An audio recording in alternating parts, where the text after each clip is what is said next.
booked a trip to Belfast so I could see Giant's Causeway and either the Titanic or one of the Black Taxi Belfast tours.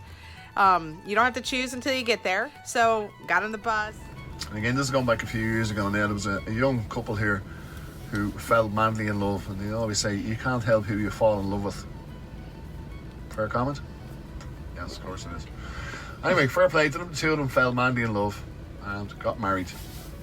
The issue is that years ago we used to call it a mixed marriage, because he was from the Catholic side of things, she was from the Protestant side of things.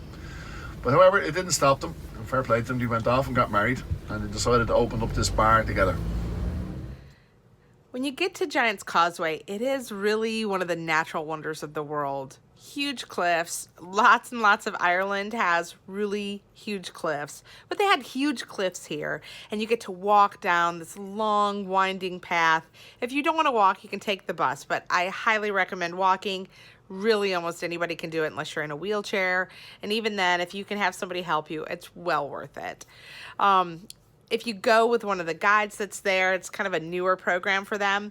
You do want to tip them, but if you go with one of the guides that's there, the best part is that they tell you all of the stories along the way. They also have a audio guide that you can do, and when you take the guided tour, they give you one of those earpieces and the thing that hangs around your neck so that you can hear.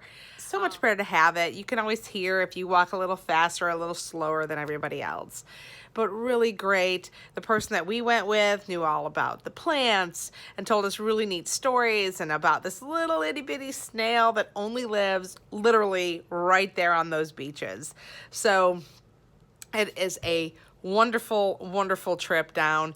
And on the way, she also told us about a woman who sold liquor by the bottle, basically moonshine, in a tent before they turned it into the UNESCO site.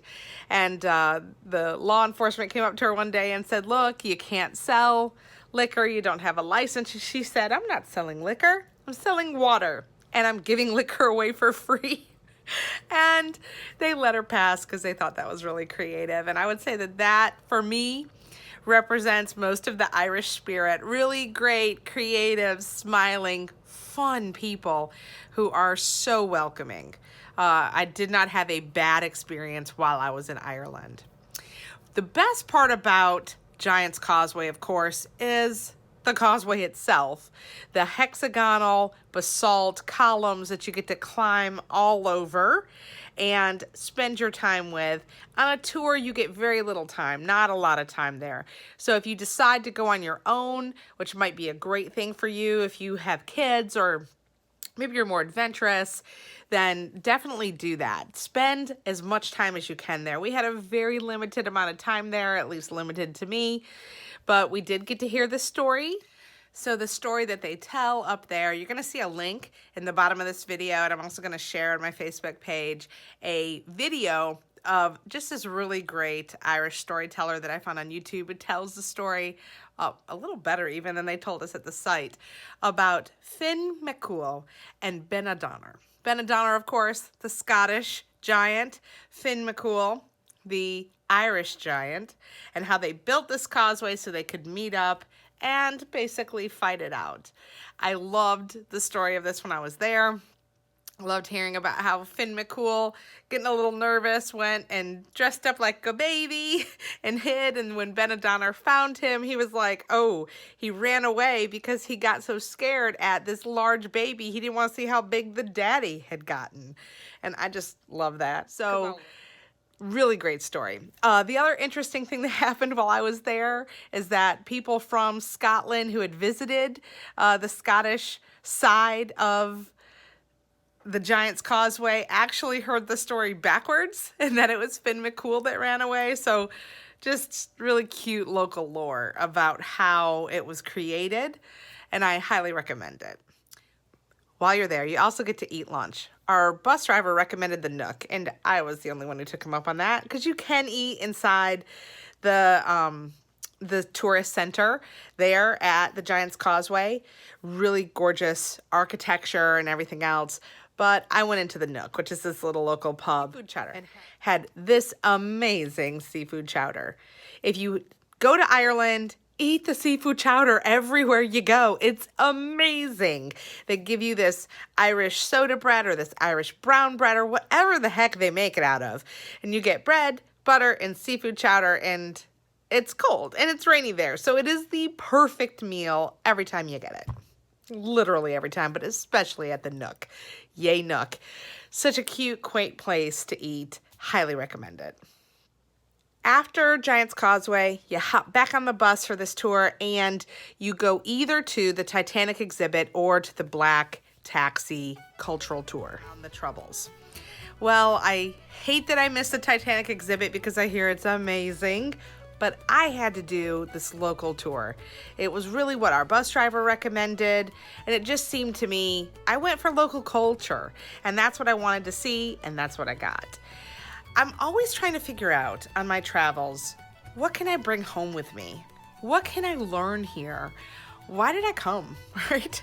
Like, traveling's great, you get away. Maybe if you travel to a spa, you really get away. But I always want to get so much out of travel because I know I may never go back to that site. There's so many places to see in the world. But in Ireland, to see that they had built a wall in between two neighborhoods because of the level of conflict, and that these people still live in that conflict on either side of their wall today was mind-boggling. Just mind-boggling.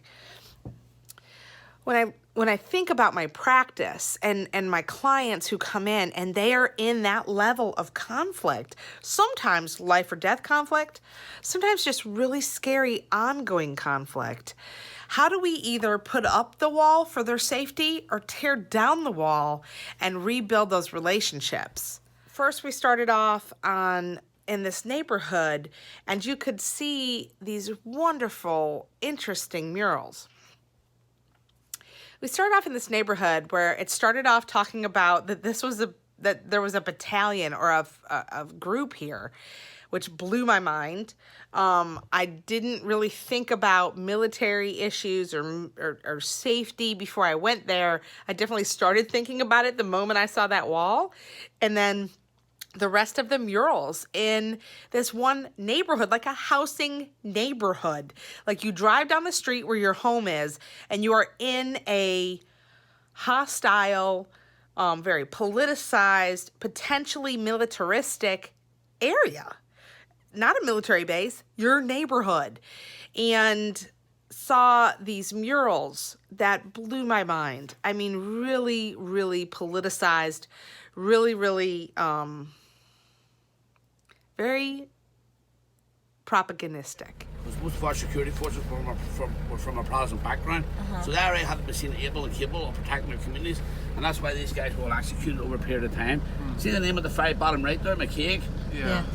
His nickname was Top Gun, and he got that name because of his reputation. You see those, and then they take you to the wall, and the wall has been built in 3 stages. And actually, you can see the 3 stages to make it bigger because they needed it to be larger.